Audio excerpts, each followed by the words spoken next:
Hello, Hello. bienvenue chez Lady Corner. Cette vidéo pour vous parler des jeux qu'on a le plus aimés. Vraiment, des coups de cœur. Coups de cœur ever. Ouais. C'est moi qui commence. Avec Fast Fouille. Ouais. Donc Fast Fouille, pardon, c'est une trilogie qu'ils avaient sortie dans la gamme Top Ambiance de chez Cocktail Games. Qui était avec Keep Cool et... Je l'avais tantôt. Compatibility. Ouais. Voilà, donc cette gamme n'est malheureusement plus éditée. Il y avait encore Compatibility qui traînait encore un peu ces derniers mois, mais c'est terminé, c'est dommage. C'est vraiment dommage parce que c'est trois très très bons jeux. Et celui-là m'attirait le moins dans les trois, vraiment. J'ai eu beaucoup de mal à le jouer, je sais pas pourquoi. Et quand je l'ai joué, c'était vraiment le meilleur des trois, et de loin, et de très très loin. En plus, je reconnais quelqu'un qui n'aime que un seul jeu parmi les 4 millions qui existent. C'est celui-là. C'est exactement ça. D'ailleurs, il a même mis un papier dedans en disant interdiction de le jouer sans moi. Donc, voilà, c'est quand même pas mal. Et donc le principe est ultra simple. Vous allez avoir il y a pléthore de cartes. Il y en a des, je sais pas combien, certainement plus de 200. On les met tous au milieu de la table, on mélange tout. On a un sablier qui va avec. Et en fait, au début, on a un thème. Chacun a un thème. Et donc, par exemple, moi j'ai en enfer celui-ci. Et il y a des thèmes divers et variés. C'est tous des endroits, évidemment. Et pour le temps du sablier, avec une main, on va devoir chercher des cartes, et si ça correspond au thème, on les garde ou on les garde pas, donc celle-là, ça va pas, et on va faire ça, mais tous ensemble, donc ça bouge énormément, c'est un gros performance. En enfer. Ouais, peut-être, on verra bien. Et donc, à la fin du sablier, on aura X cartes, ou on n'en aura pas du tout, et si on n'en a pas, on va en prendre une, et on dira si elle est dans le thème, ou si elle n'est pas dans le thème, tout simplement. Et ensuite, tout le monde va rendre son objectif. Donc on va en mettre un peu plus pour mettre 8 endroits, et on va les mettre au bout de la table, et puis on va tirer une carte qui va nous faire bouger les cartes qu'on a devant nous. Et donc ça va être à 2 à gauche, à 2 à droite, enfin bref, peu importe. Donc c'est quelqu'un d'autre qui va recevoir sa carte. Et on va devoir voter sur quel numéro se trouverait ce qu'on a essayé de faire deviner, en fait, tout simplement. Et donc... je fais juste ça, j'en ai hop. Voilà, sur quel numéro on va... Ça, c'est les cartes qui vont vous dire, mettez à gauche, à droite, en face de vous, enfin bref. Et donc, il va devoir essayer de trouver sur quel numéro ce serait. Et donc, si ou bien il en sélectionne un, il est sûr, avec les indices que je lui ai donnés, ou bien il en sélectionne 3, et ce seront des points dégressifs en fonction de si on trouve de la plus pertinente, de la moins pertinente. Bon, évidemment, à chaque fois, on a toujours un lieu qui se rapproche. Ouais. Vraiment, on se dit, mais non, c'est pas possible. Voilà. Donc, et c'est ça le fun de ce jeu. Donc, c'est aussi simple que ça. Voilà. C'est con. Non, c'est pas spécialement mais c'est con, mais c'est drôle. C'est vraiment, ouais, c'est vraiment top.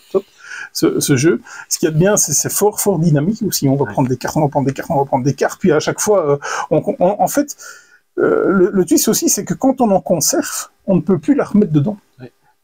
Et donc, évidemment, on va trouver des plus pertinentes, et donc celles qu'on a sélectionnées en premier, eh bien, elles seront nettement moins pertinentes.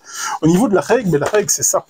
Donc c'est ultra simple, vraiment un top jeu d'ambiance. C'est du 3-8 joueurs, c'est du 10+, c'est des parties de 30 minutes. C'est un jeu de 2014 qui s'appelait Westmest, voilà. Et donc c'est un Fast Fouille, il est arrivé en 2016, localisé par Cocktail Games. C'était Jack Degman qui nous a fait ça, et Stivo au pinceau. Que dire de jeu? T'as dit l'anecdote que je voulais dire, en fait, que lui, il voulait... je t'ai coupé l'air dessous. Excuse-moi. Que lui, il voulait absolument, mais interdiction de jouer sans lui.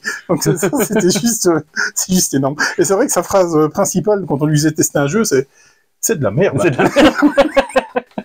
Par contre, Fast Fouille, ouais, non. Donc voilà. Et Donc je me souviens, je l'ai fait tester dernièrement à des amis et ils le voulaient absolument. Donc il a fallu être magicien pour retrouver une copie. Donc et on est parvenu à retrouver une copie, mais c'était quelque chose qui était en dessous d'une palette ou un truc comme ça parce que voilà.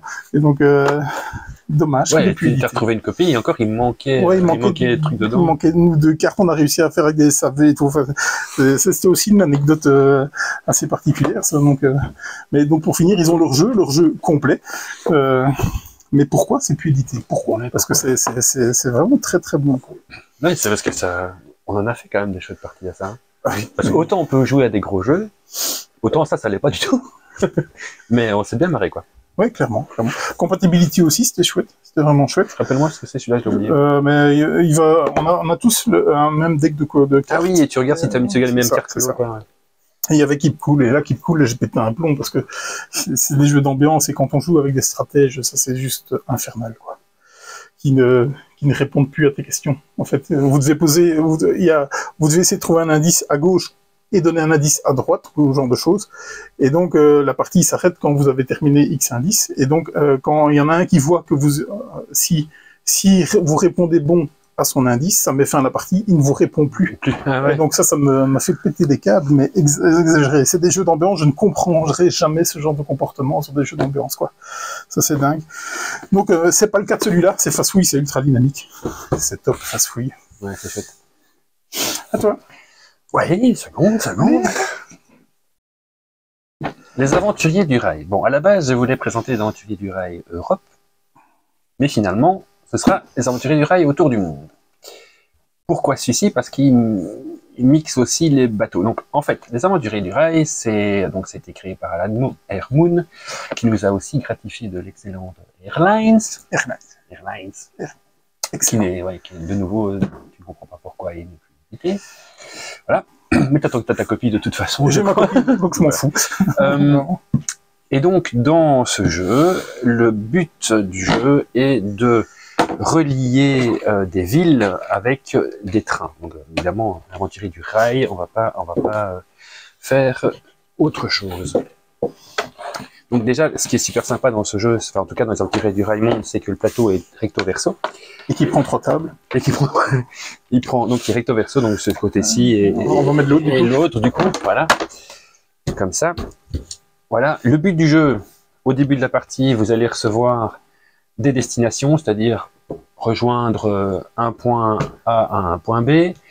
Ces destinations vont vous rapporter des points de victoire en fin de partie si vous arrivez à relier ce point A à ce point B. Peu importe par où vous passez, vous pouvez très bien passer par une ligne droite, mais vous pouvez aussi faire tout le tour du monde pour y arriver. Le but est ça. Vous allez avoir un certain nombre de destinations réalisées, et évidemment, chaque train posé, en fonction du nombre de wagons ou de bateaux posés, vous allez voir qu'il y a une échelle qui vous donne un certain nombre de points. Par exemple, 3 wagons, je pense que c'est 4 points. C'est 4 points, voilà, mais il y a une échelle. Et donc le but, c'est vraiment ça. C'est tout con, hein. On va avoir des cartes qui seront posées sur le côté de la table, qui seront soit des trains, soit des bateaux. Dans ce cas-ci, des bateaux. Dans ce cas-ci, des bateaux, ben là, il y a des trains. Hein. Évidemment, c'est une locomotive en premier. C'est bien.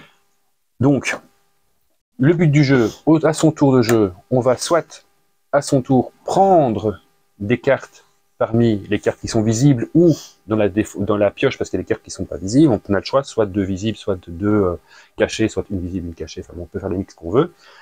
Et on prend des cartes pour faire sa main. Pourquoi on fait ces cartes-là? Parce que si vous voulez poser ce trajet-ci, 1, 2, 3, 4, 5, 6, 7 verts, vous avez besoin de 7 bateaux verts. Donc évidemment, vous n'allez pas avoir 7 bateaux verts au tout début, puisque vous n'avez que 4 cartes. Donc 4 cartes, vous allez prendre des cartes, des bateaux, des trains, en fonction des destinations que vous allez devoir faire. Et c'est tout.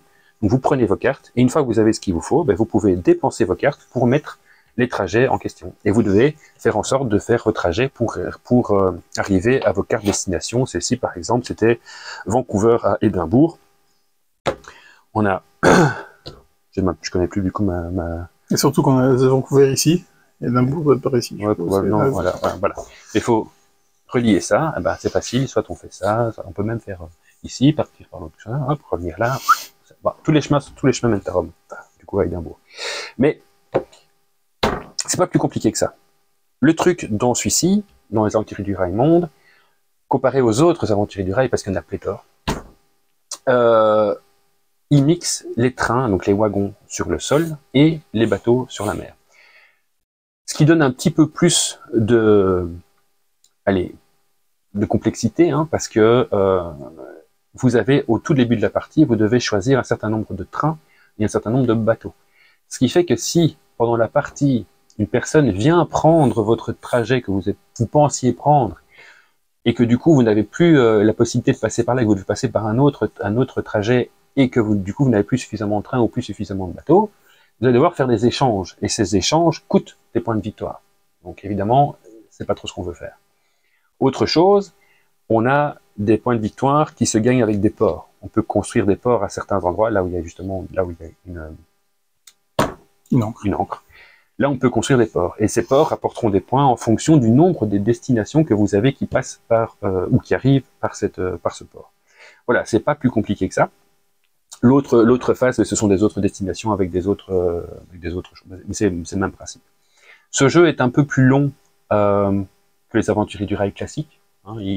Les aventuriers du rail classique, en 1 heure, vous avez plié le jeu, et c'est un jeu pour à partir de 8 ans. Celui-ci, c'est un 10+, et parti entre 90 et 120 minutes. Donc c'est un peu plus compliqué, un peu plus complexe. Mais ça reste des aventuriers du rail. Et donc, comme je disais, il y en a plein des aventuriers du rail. Moi, celui que je préfère, en fait, c'est les aventuriers du rail Europe. Celui-ci est très bien, mais les aventuriers du rail Europe, quand on veut juste se détendre, il n'y a pas beaucoup à réfléchir, on sort ce jeu-là, en 1 heure, c'est plié. Et dans cet aventurier du rail, donc l'Europe, il n'y a pas les bateaux, il y a juste les trains. Par contre, il y a dans cette version-là les gares. Donc vous pouvez, admettons que quelqu'un a pris votre trajet, vous pouvez mettre une gare pour utiliser un de ces trains pour pouvoir continuer votre trajet plus loin. Évidemment, vous perdez des points en fin de partie parce que vous voulez chaque gare non utiliser vos 4 points.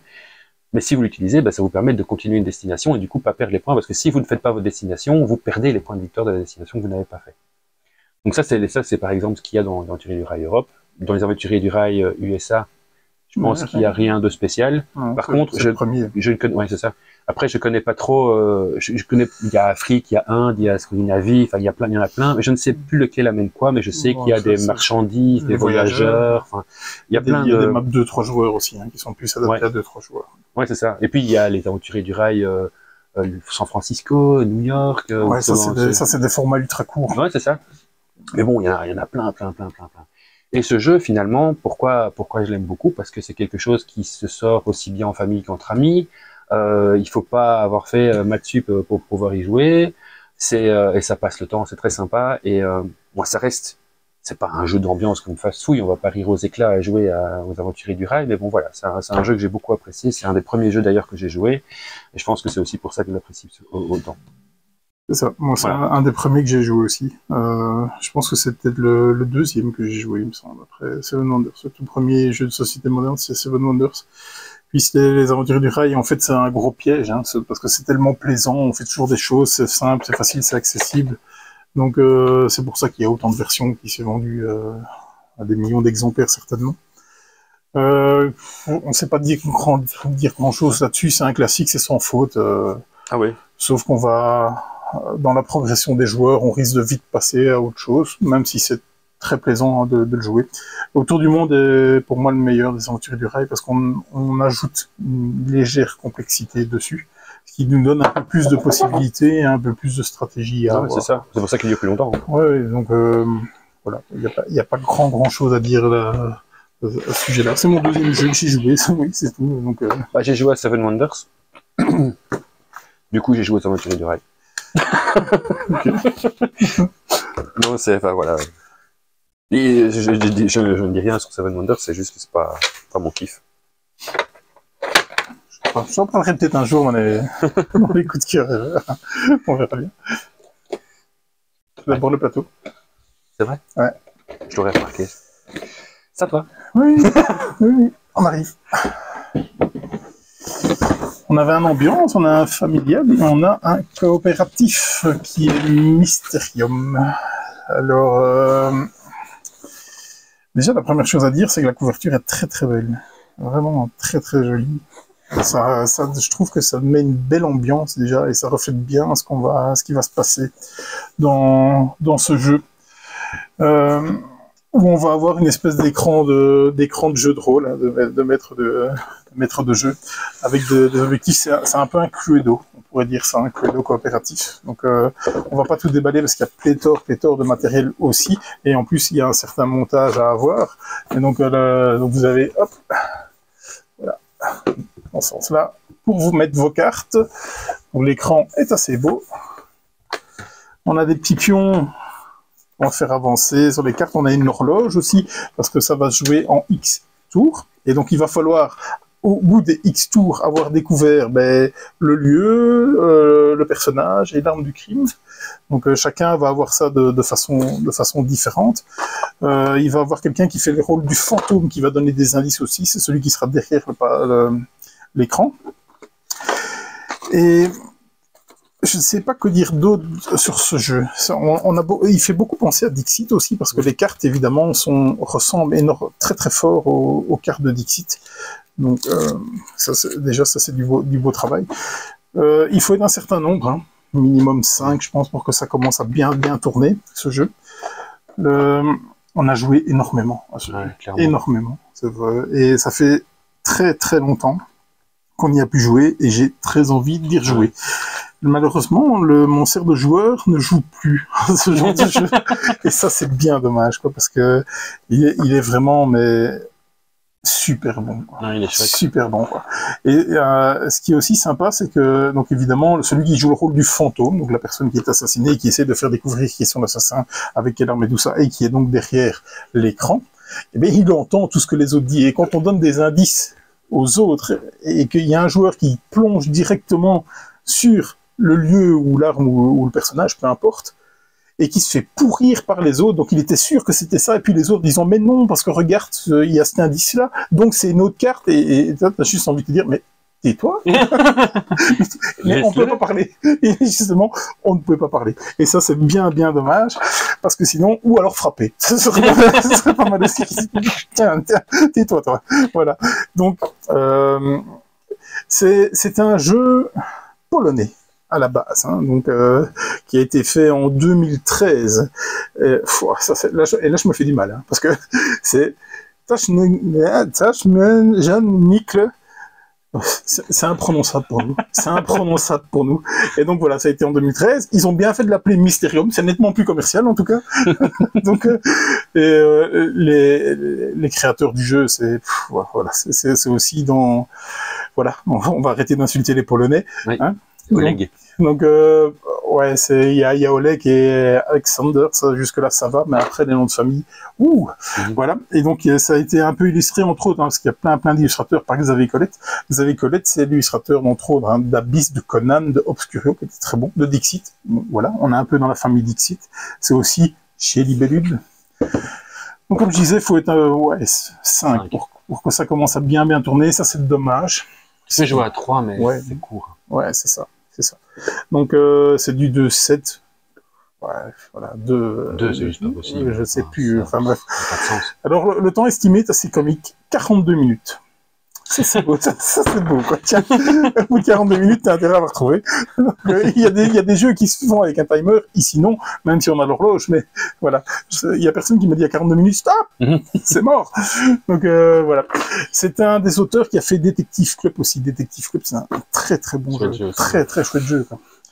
Et donc, c'était Mysterium. Quand il est sorti, on en a vendu des caisses. C'est un jeu de 2015, déjà.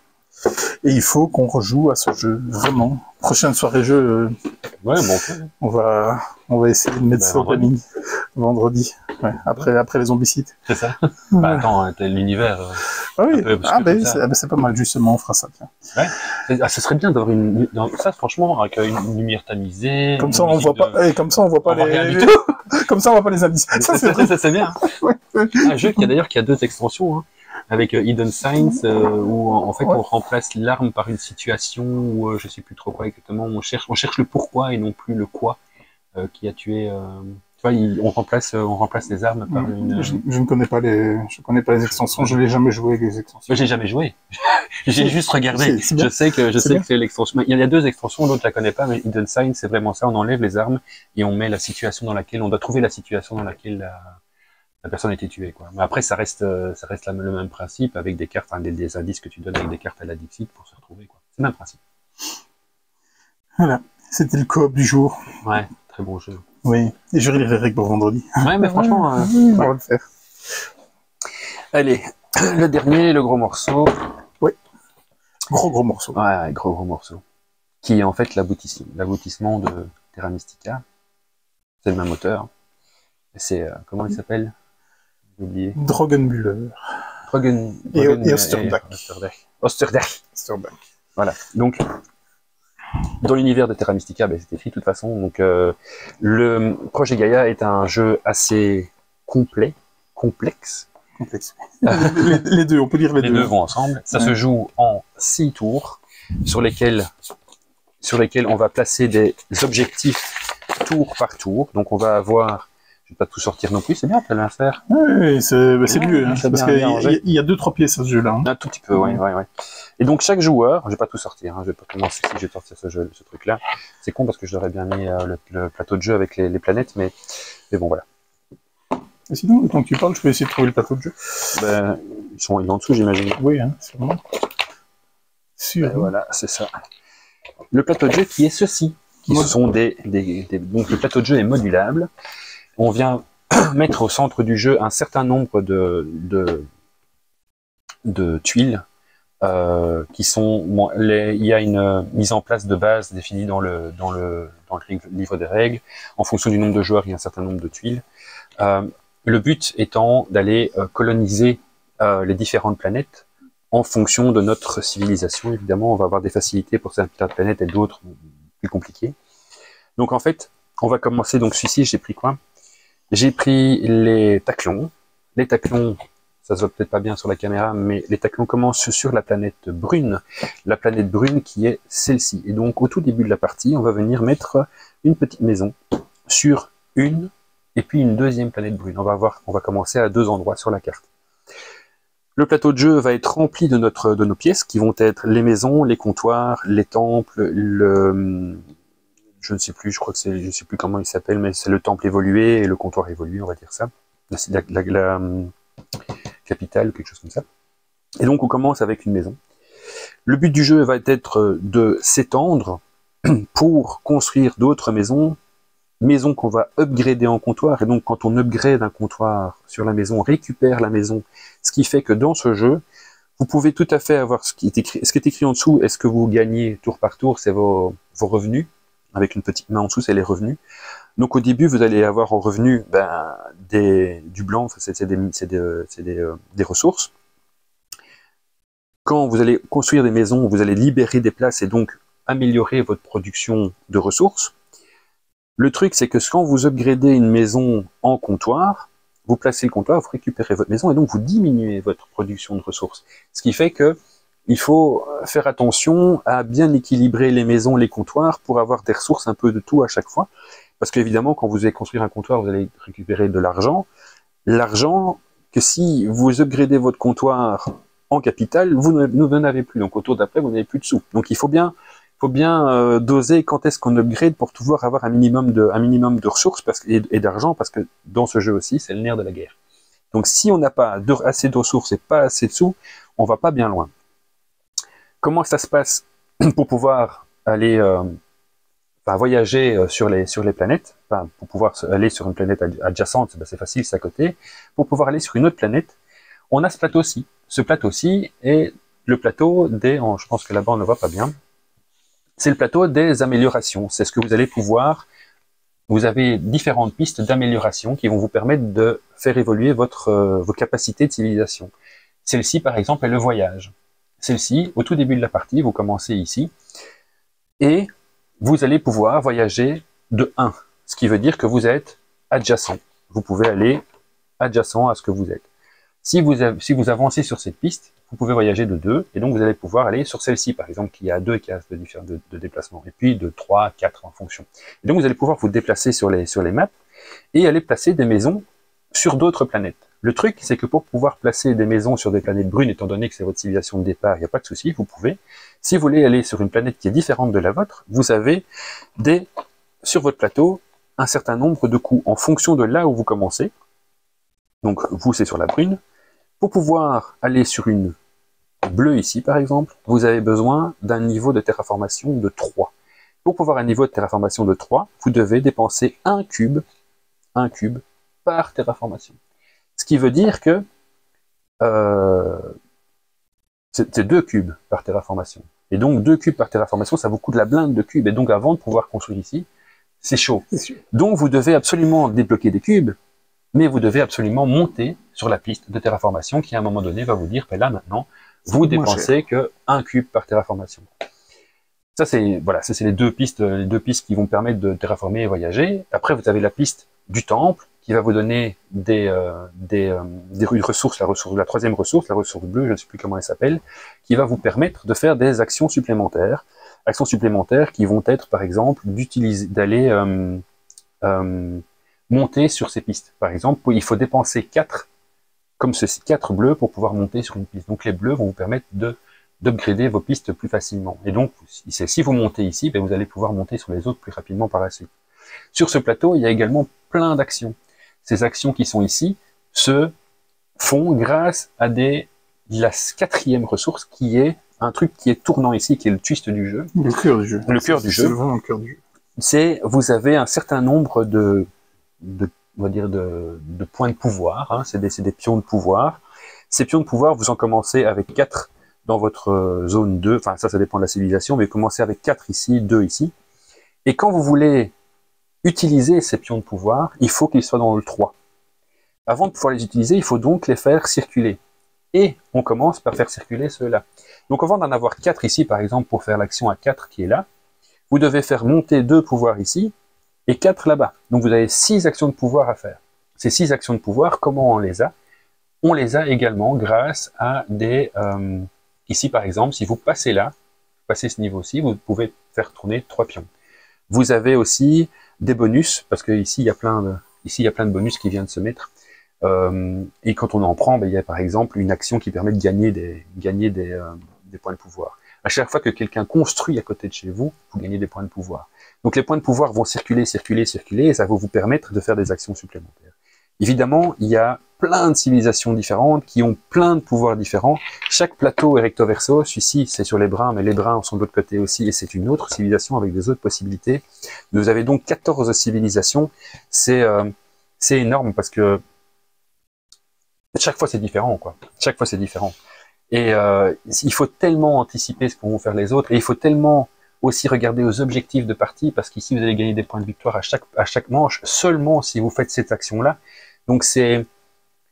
Parfois on a envie de le faire, on se dit ok, on va mettre un comptoir parce que le comptoir va nous rapporter des points, mais si je mets le comptoir, je n'aurai pas de sous au tour d'après, et donc je serai emmerdé au tour d'après, alors est-ce que je prends les points de victoire ou est-ce que je prends les sous? Enfin bon voilà, il y a plein de possibilités, c'est un jeu hyper complet, quoi. Et c'est en fait... Ce jeu, c'est Terra Mystica, qui est exactement le même jeu, mais celui-ci a été beaucoup plus abouti. Il y avait trop de bugs, même s'il reste encore des bugs dans celui-ci. Hein. Il y a la civilisation rouge, celle-là, elle est beaucoup trop puissante. Et donc, quand on joue, moi, le plateau rouge, je le back. Mais bon, voilà, elle est beaucoup trop puissante par rapport aux autres.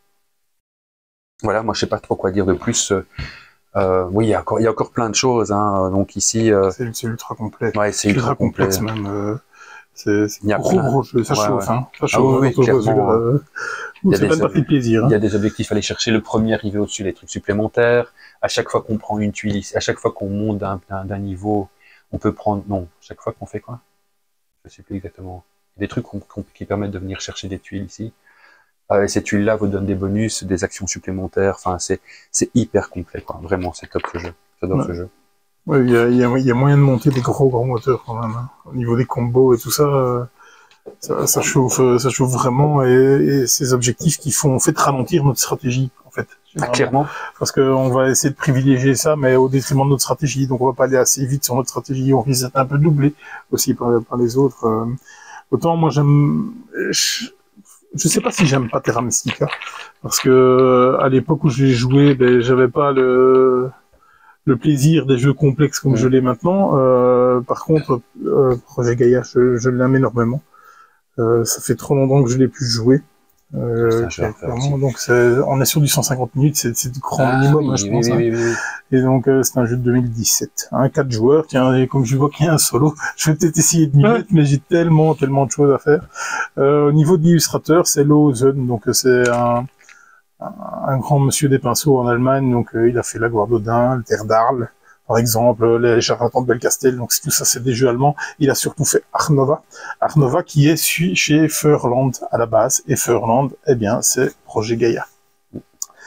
Que dire de plus? Oui, il paraît, donc voilà, moi j'ai pas assez joué à ce jeu, ça c'est clair et net, pour en voir le gros potentiel qu'il avait. J'ai eu beaucoup de plaisir à le jouer, je dois avoir joué 4-5 fois sans plus, ce qui est déjà énorme pour nous, de jouer 4-5 fois un jeu. J'ai bien joué plus de 10 fois. Okay. Et donc, en ayant discuté avec Yoel de First Player, qui lui a des dizaines, des centaines de parties à ce jeu-là. Ah ça? Oui, oui, c'est peut-être son jeu préféré, je ne sais plus, c'est certainement un de ses jeux préférés, il a énormément joué, il n'est pas du tout d'accord avec le déséquilibre de la faction rouge. C'est vrai? Ouais. Quand j'ai dit ouais, il est peut-être un peu bugué sur la faction rouge, il m'a fait tellement les gros yeux que j'ai même plus voulu dire avec lui. Alors c'est qu'on joue clairement mal les autres factions, parce que moi clairement, à chaque fois que quelqu'un prenait la faction rouge, il avait une tellement facilité à gagner des points de victoire que je dis mais c'est impossible de le rattraper quoi. Après probablement du coup qu'on n'optimise pas suffisamment les autres factions aussi. Le gars a fait 100 parties, il sait de quoi il parle, donc probablement qu'on n'optimise pas suffisamment les autres factions. Je me demande s'il n'y a quand même pas des correctifs sur BGG. Il me semble quand même que parce que la règle française ici dans le Z-Man est un exemple à ne pas faire parce qu'elle est truffée d'erreurs, quelque chose de phénoménal. Donc je pense d'ailleurs même que j'ai la règle téléchargée. J'ai vu enfin, les errata parce que je me souviens j'avais mis un tournoi ce jeu. Il y a quelqu'un qui est arrivé, il a retiré la règle, il a fait tiens, ça c'est la bonne règle. Donc voilà, ça c'était comique. Donc que dire de ce jeu? Il est monstrueux, hein. C'est vraiment très très bon. Il a été relocalisé par Super Meeple assez dernièrement, je pense l'année passée ou quelque chose comme ça. Parce que c'est un jeu qui était un peu introuvable, même si moi à l'époque j'en ai vendu des tonnes, vraiment, parce que Asmodée, ayant perdu la licence, certainement l'a mis d'or, mais comme il faut, et donc il a rencontré ici des caisses et des caisses, c'était quelque chose de dingue. Donc très très bon jeu que ce projet Gaïa. J'aime beaucoup ce système d'action qui tourne. Hein. Ouais. Ça c'est top. Hein. Vraiment, il faut et c'est frustrant au possible parce qu'il va toujours manquer un truc, voilà. Et ça passe pas. Et alors on se retourne le cerveau en disant voilà. Et ce qui fait qu'on reporte un peu son action pour revenir plus fort. Et puis avec les objectifs, on reporte encore. Ça nous consomme des ressources qu'on avait prévues pour faire dans nos actions. Bah, c'est juste. Sachant qu'il y a des objectifs de fin de partie qu'il faut pas oublier non plus. C'est énorme. Ces pistes aussi, c'est super bien fait. Donc franchement. C'est ce qui manque dans Terra Mystica, je pense. Mais j'ai plus trop de souvenirs de Terra Mystica parce que j'y ai joué 2 fois, je pense. Encore une fois, c'était au début où je jouais. J'avais joué certainement avec la peuplade la plus complexe à jouer à Terra Mystica, qui était les fakirs. Ouais, c'était un peu, il fallait quand même beaucoup d'expérience, ce qui fait que ça m'a un peu freiné. Est-ce que j'y reviendrai? Je sais pas, parce que j'aime tellement Projet Gaïa que j'ai même plus envie de réessayer, voir si je me trompais sur Terra Mystica en fait. Mais je pense que Terra Mystica, et je pense que c'est ça aussi qui a fait que tu n'as pas apprécié, c'est qu'au début, Terra Mystica, c'est super lent. Tu dois faire énormément d'actions. Enfin, ça, je m'en souviens. Ça prend un temps de dingue avant de pouvoir faire des actions qui en valent la peine. Ici, il y a toujours moyen de faire quelque chose, quoi. Voilà, même si on n'a pas l'impression de faire tourner son moteur, on a toujours quelque chose à faire. Ouais. Et c'est pas quelque chose, c'est pas souvent du dépit. Non. J'ai dit, je vais faire ça par dépit. Mais je me souviens à Projet Gaïa, à Terra Mystica, pardon, avoir pété un câble, effectivement, parce que ça mettait des plombes à retourner, à revenir dans la zone active. Ah, c'était dingue. Ouais. Tandis qu'ici, ça roule bien, quoi. Ça roule bien. Il faut faire attention à ce qu'on fait, hein, parce que ça peut aussi être bloquant à un moment donné. Donc, mais je pense que on peut très vite déjà, je pense au premier, pas sûr qu'au premier tour, mais je pense que si quand même, au premier tour, on est presque capable d'aller déjà chercher une tuile d'avantage, qui va déjà nous servir dès le début de la partie. Donc c'est alors que dans Terra Mystica, avant d'aller chercher un truc bonus, que tu peux te lever tôt. Hein. Donc c'est. Je me rappelle plus, même celui-là, je sais plus assez de souvenirs pour ça. Et puis ça tourne beaucoup plus ici que dans Terra Mystica. C'est ça, c'était comme c'est le nerf du jeu, il faut que ça tourne quoi. Donc si ça tourne pas, c'est lent. Ouais. Et ici, ça tourne encore relativement vite quoi. Ouais, c'est pas un peu, Ouais, c'est pas un peu plus facile, mais je sais pas, c'est clairement l'aboutissement. Moi, c'est Donc, l'aboutissement. on pourra aussi dire ça sur certains jeux que certains auteurs ont sorti un peu vite et puis qui sont revenus derrière avec un jeu dans un autre thème, mais c'est exactement celui-là, mais complètement abouti. Je vais pas citer les jeux parce que sinon je vais me prendre une volée de ces aficionados, c'est ça. Donc, que dire d'autre sur Projet Gaia? Rien, que maintenant j'ai envie de le rejouer. Mais je t'en prie. Voilà. Donc, T'as qu'à demander. mais par contre, j'ai tellement de jeux à jouer que je ne repasserai pas dans celui-là de sitôt, et c'est bien dommage. C'est clairement bien dommage, quoi. Je rêve d'une évolution de l'espèce humaine où on a des slots comme les cartes mémoire, quoi, et on prend la slot avec les règles, on se l'insère et on joue, parce que de nouveau, ce jeu, bah, il faut repasser dans les règles, dans les vidéos ça, c'est règles, sûr. et donc c'est dingue en soi. Donc, mais, ouais, très très bon choix, très très bon choix. Ouais. Je l'ai joué vraiment plein de fois ce jeu, donc je pense que je devrais encore avoir les règles en tête. Mais il faut quand même que j'y arrive, on ne sait jamais, il y a tellement d'erreurs faciles à faire. Ah voilà. Voilà, c'était déjà 4 de nos jeux qui ont marqué une histoire ludique. Ouais. Pour ma part, c'est pas les plus marquants, mais c'est des jeux auxquels j'ai des très très bons souvenirs, qui me donnent très très envie d'y aller. Là. Franchement, les Aventuriers du Rail, moins. Voilà, parce que je suis passé à autre chose, tout simplement. Ça reste un excellent jeu. Moi, je le sors encore de temps en temps. Mais j'étais tellement envie de rejouer Mysterium, en fait. Dans les 4, si je devais en rejouer maintenant, c'est Mysterium. Moi aussi, mais c'est pas n'importe qui, hein. Parce que si le fantôme c'est Geoff, jamais on trouve son, jamais on trouve son assassin. Hein. Excuse-moi, mais ouais, il y a des gens qui n'ont pas la même vue des indices. Mais t'as pas vu là-bas dans le coin un minuscule petit truc. J'ai dit mais attends, il y a plein d'autres choses sur ta carte. J'ai dit attends. Enfin bon voilà. C'est ça, c'est justement ça qui font les histoires de jeux en fait. Ah, c'est ça. Voilà, mais donc ouais, vendredi, je suis sûr et certain qu'on fait une partie. Je m'en fous, je vais liquider Zombicide. Et je m'installe Mysterium, donc Zombicide, meilleur jeu au monde. C'est un bon jeu, meilleur jeu au monde. Non, ne l'insulte pas. Je n'insulte pas, j'ai dit qu'il est bon. C'est certainement le jeu qu'on a certainement le plus joué en termes d'heures, ça se compte en centaines d'heures facilement. Celui-là, on l'a bien joué, quoi. Voilà, donc vendredi, soirée au magasin. Ouais. On va faire les comptes, hein, mais je pense que c'est full, c'est full, voire trop full déjà même. Je pense que ça va être compliqué, on va devoir pousser les murs. Au départ, on voulait faire 2 tables de Zombicide, je pense qu'on est à 4. 3 ou 4, oui. Ouais, donc on va compter tout ça, mais ça va être chouette, c'est une spéciale Halloween, en plus on est dans le thème, on va essayer de sortir ces jeux-là. Donc c'est vraiment top.